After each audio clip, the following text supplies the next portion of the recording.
Oh, you can't hear me? Thanks for telling me, Liquid Acids. Sorry about that. That's really awkward. So what I was saying was, we did a 24-hour stream yesterday, and of course by default the day before, seeing as it was 24 hours. And normally I was going to do an archive stream at the end of that 24 hours, but I was completely tired, so I kind of had to move it. That's why I moved it to today.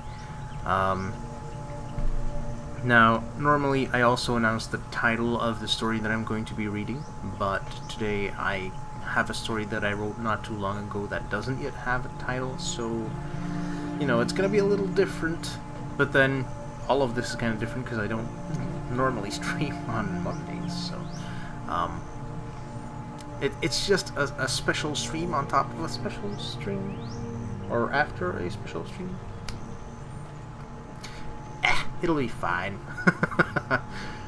Anyway, so, music is from tabletopaudio.com, kind of to set the tone for the story, and I hope it does not interfere with your viewing/listening pleasure.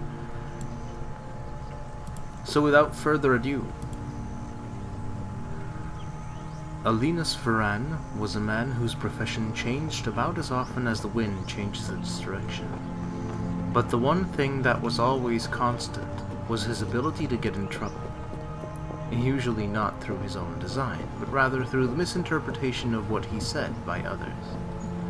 One such instance took place in the Writhing Barmaid Inn, where he had the misfortune of running into a particularly aggressive dwarf named Bran Gravelhammer. The dwarf in question had been poor and unable to drink for a fortnight, leaving him with a temper one would normally only see in wartime. Alinus, being a student of the Order of the Silver Loon, had funds where he needed them, and knowledge to replenish them should they run out. Often performing menial tasks for the people of Cordomar, such as conjuring water over a burning house, or levitating goods into a warehouse. He most enjoyed spending these funds on drinks and elven foods, preferring to consume them away from prying eyes. With his back to a wall and safe from those who lurk in the shadows. Unfortunately for Alinus, he was met with this Bran character on his way back to his table with a big mug of ale. Bran's eyes widened, and for a second seemed almost bleeding, but quickly turned angry as Alinus tried to move past him. "Hold on a second," he grunted. "Yes?" asked Alinus politely. "Spare a drink for a dwarf in need," Bran suggested. "I'm sorry, friend, I have no coin to spare," Alinus commented. "I don't want your stinking coin, mage. I asked for a drink," Bran snorted.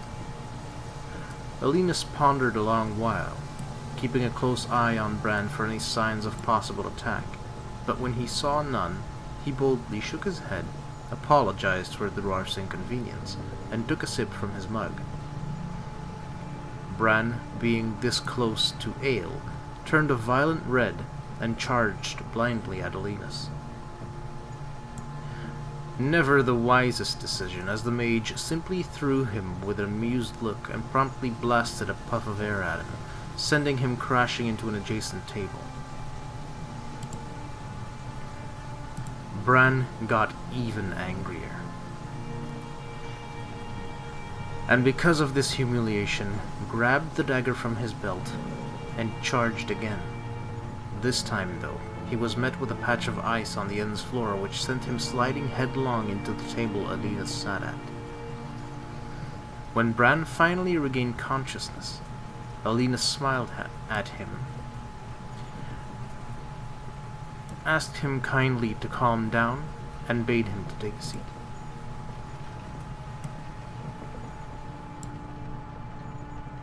Bran, not being the sort of dwarf to make the same mistake twice, well, thrice, sat opposite Alinus and bowed his head in shame before asking the mage what he wanted. Alina simply smiled and told Bran he wanted nothing from him.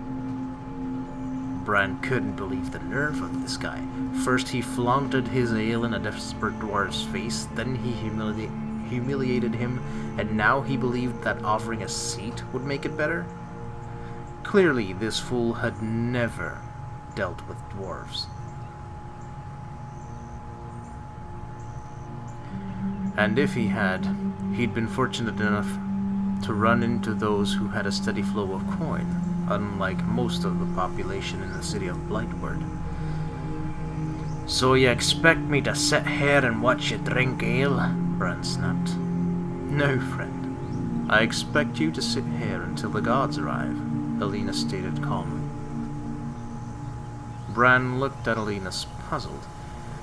"You're kidding me, right?" Alina shook his head and took another deep sip from his cup. Bran nodded and smiled at Alinus, then sucker-punched him as hard and fast as he could, sending the mage's face into the inn's wall. For a second, it seemed like Bran had won. And this music is getting really loud.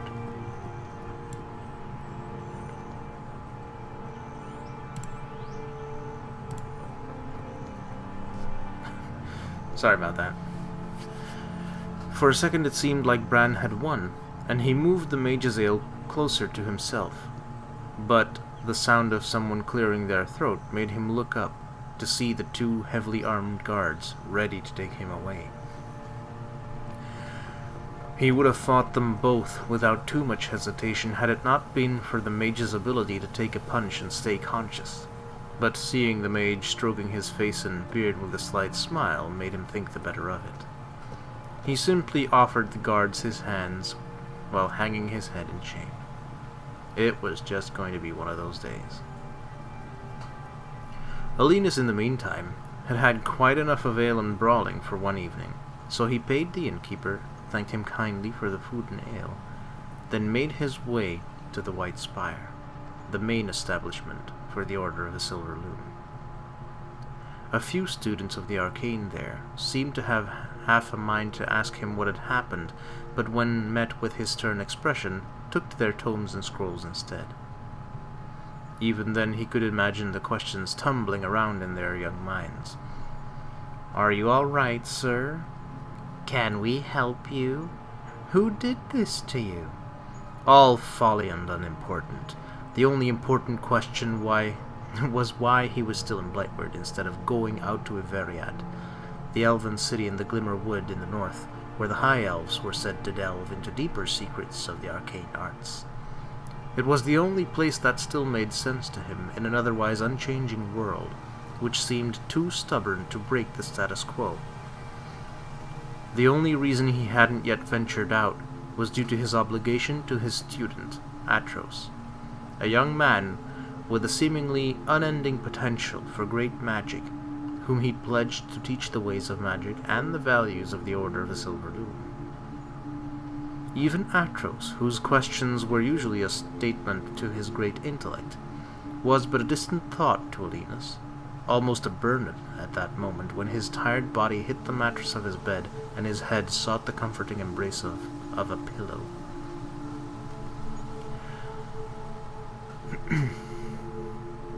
He wished for sleep, but his mind raced with the day's events.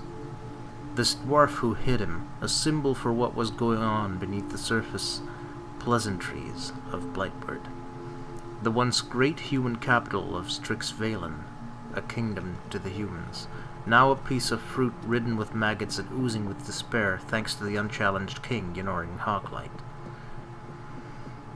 Ynorin Hawklight, son of Lennox Hawklight, was a warrior employed by the Watch, the kingdom's guild of warriors tasked with the protection of the realm, when an orc raid setting buildings ablaze, leaving a streak of corpses in Haunstead, arrived.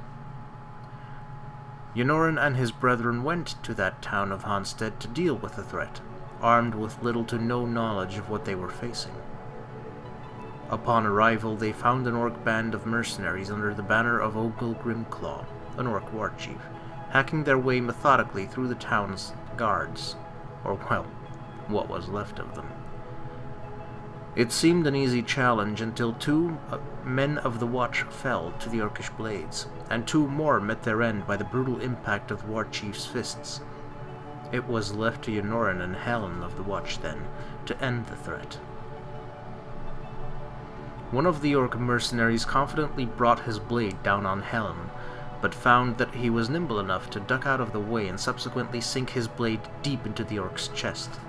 The orc's brother, in a fit of rage, charged at Helen, hoping to strike him down before he withdrew his blade, but found the tip of a swiftly thrown dagger bury itself in his throat before he ever reached Helen. Ogle then sent his remaining two mercenaries at Yonoran, hoping to take out the seemingly weaker soldier, but Helen charged in and took one of them down with a well-timed kick in the side and a quick stab of his sword. Unfortunately, Helen miscalculated the angle of his attack and left his side exposed to the goring longsword of the other mercenary. Yonoran grabbed Helen as he slumped down, but was forced to drop him as the orc swiped his sword at Yonoran next.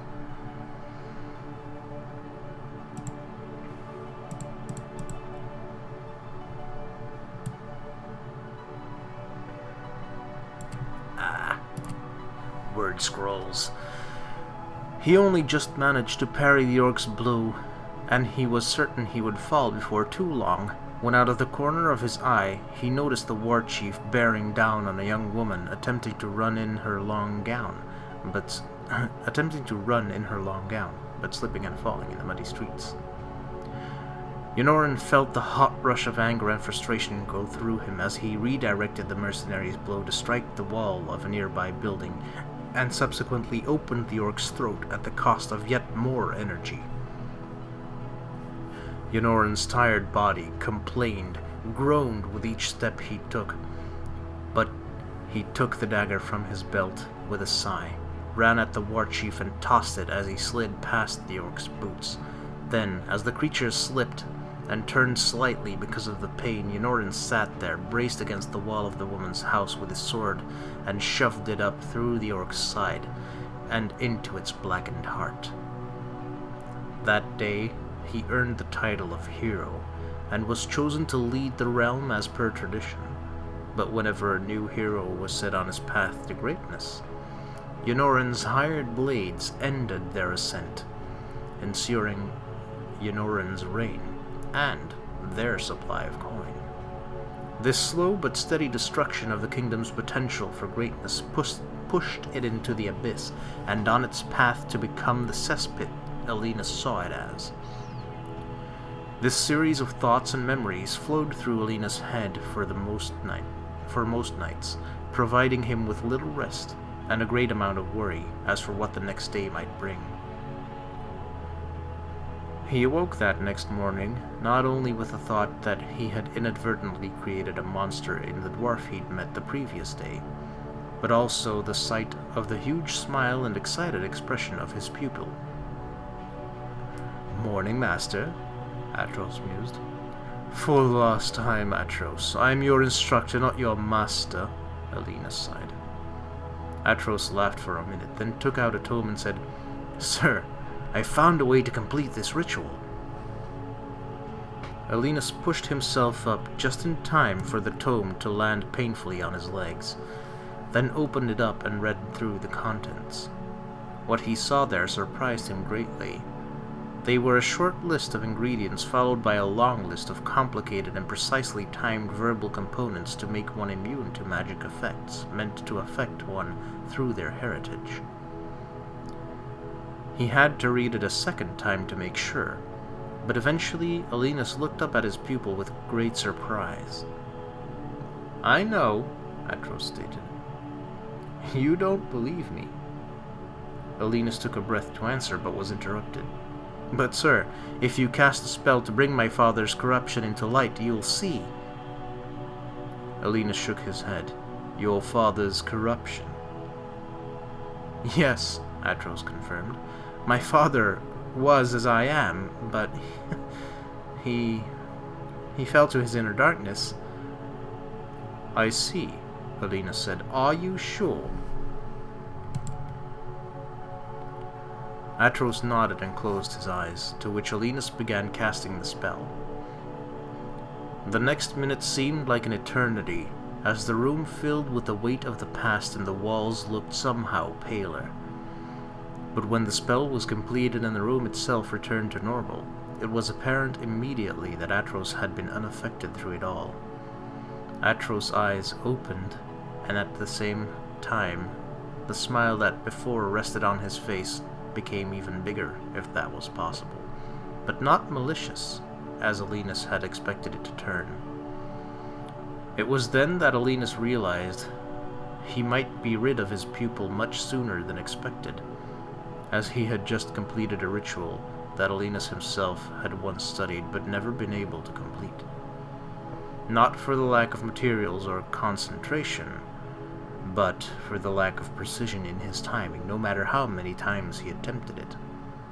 He had known that it was something within the arcane energies permeating all living things that had to allow the caster to feel his way through the timing, and thus the entire ritual, revealing nothing but great power. Alinus would test his pupil over the following week, making sure that his suspicions were indeed true, before heading out to Iveriad to learn what the elves had, paying a visit to his friend Rothiel Althenas, a high elf scholar and enthusiastic traveler he had met during an intervention by the Order of the Silver Loom in a matter known only as the Arcane Disaster, where the gnomish magi had opened up a portal into an unexplored realm where all sorts of horrors lived and poured into Cordamar. During that particular event, it was Rothiel who had cast the fireball which sent several of the emerging creatures back through the portal, giving Alinus the time he needed to close it, and the other magi the time to take care of the remaining creatures. However, Alinus had no idea if Rothiel would even be there. It was his own fault, mostly, for not writing to him, though he wasn't sure if he had, he would have received any reply. As elves, high elves especially, weren't known to keep close relationships, much less communications with mere humans, and Rothiel was a border case, at best, when it came to elfish traditions. So, naturally, Alinus came to the conclusion that the only option was to scry for his friend, in order to ascertain his location. He prepared a pendulum, map, and the elfish necklace he had received for his help, and found his friend in the Iveriad, just where he hoped he'd be. Thus he grabbed his belongings, packed them away in a backpack, and stowed some rations for the road as well. Then he said his farewells, and was about to leave for the Glimmerwood when he remembered the dwarf. Alinus took a deep breath, shook his head, and scolded himself for always needing to know. Then he made his way to the prison. Once there, he found out that the dwarf was being released and was gathering his belongings at the guard post still inside the prison walls. Alinus was about to head there when Bran emerged. "Oh, for the love of gods! What now?" Bran sighed. "I wish to apologize for the way things went, and to make sure you're all right," Atros said. "I haven't been all right since I was outdone by another dwarf blacksmith," Bran spat. "You know how to forge weapons and armor?" Atros asked, surprised. "Aye, that I do. And I know how to use 'em too," Bran said proudly. "Impressive. How would you like to get paid again?" Atros prompted. "I'm listening," Bran said.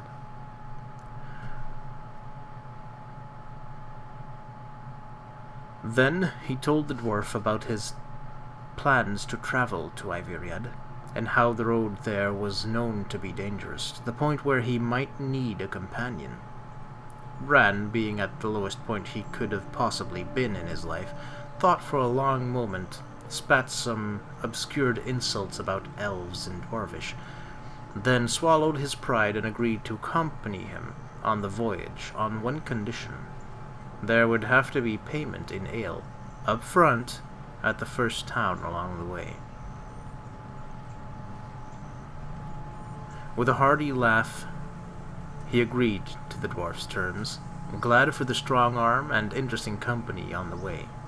Bran, on the other hand, was just happy to leave the capital behind for a while.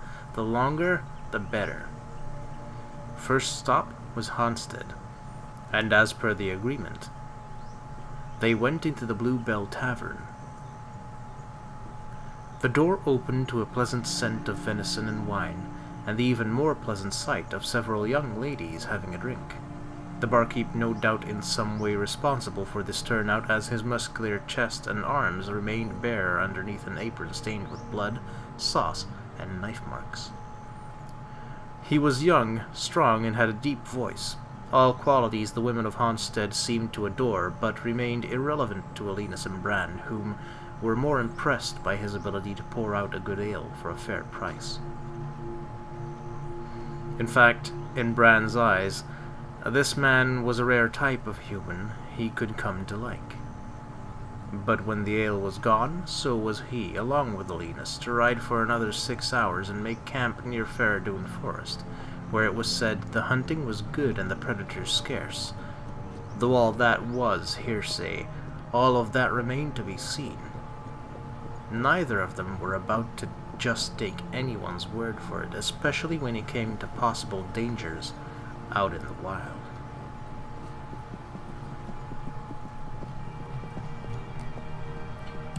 And that was all of it. I know it's a pretty short story, and it's not entirely finished either, but, you know, it gives you some idea as to how Blightwood and the surrounding area used to be before the times that you see in our weekly D&D game. Also shows that, you know, Atros, who the party discovered to be a dragon, was pretty good at hiding his true identity. Thanks, Ace Ram. I'm happy you enjoyed it, man.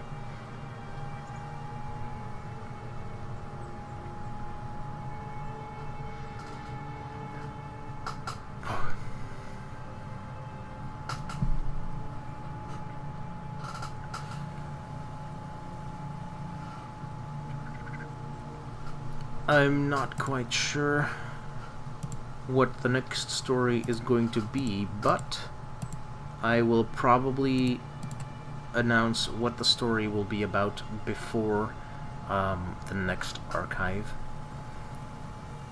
Perhaps at some point I'll even make a list of archive stories so that people can select by title what the archive story is going to be, but that will depend on how many followers I'm able to accumulate over the coming streams. You know, if they come in fast, I'm gonna have to come up with stories faster. If they come in slow, then, you know, I have some time.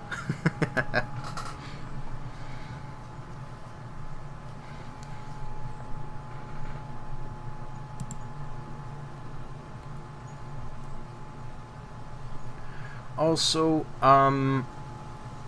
there is one change that you guys might not have immediately noticed, but we changed the channel's currency from loot to minions, as minions made more sense with the whole Warlock team.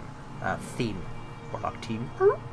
Well, maybe some wonderful day we will have a team of Warlocks, but for now, all we have is our academy.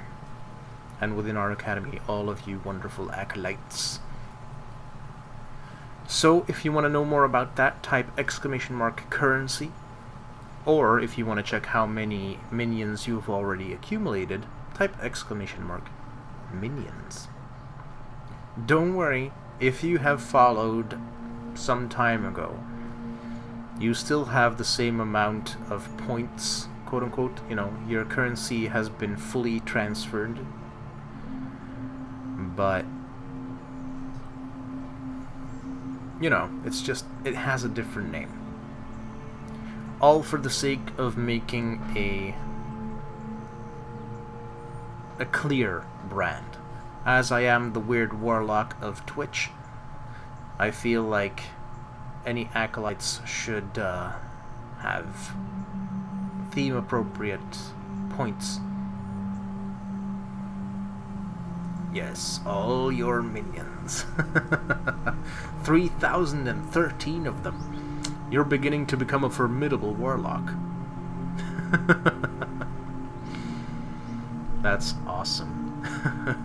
Also, pretty soon I'm probably gonna start up a t-shirt campaign. When I say pretty soon, I'm talking months though, but, you know, kind of trying to take things to a next level.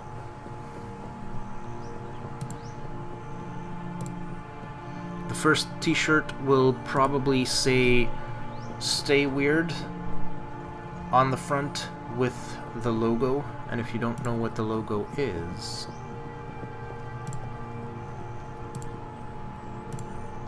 this is the one.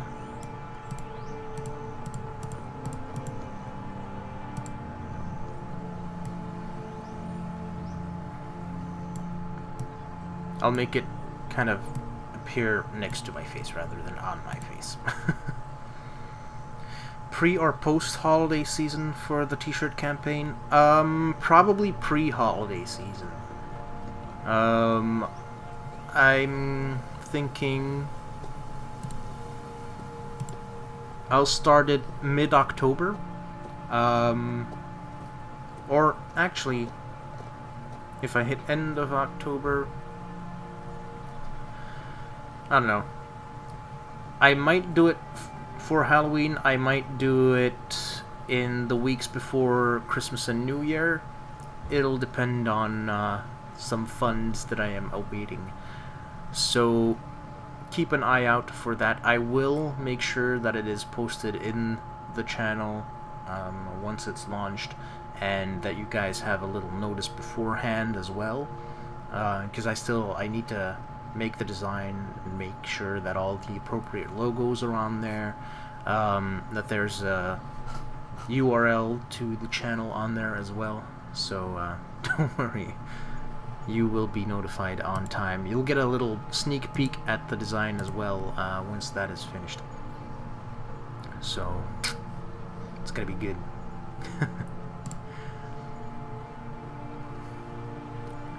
In the meantime, I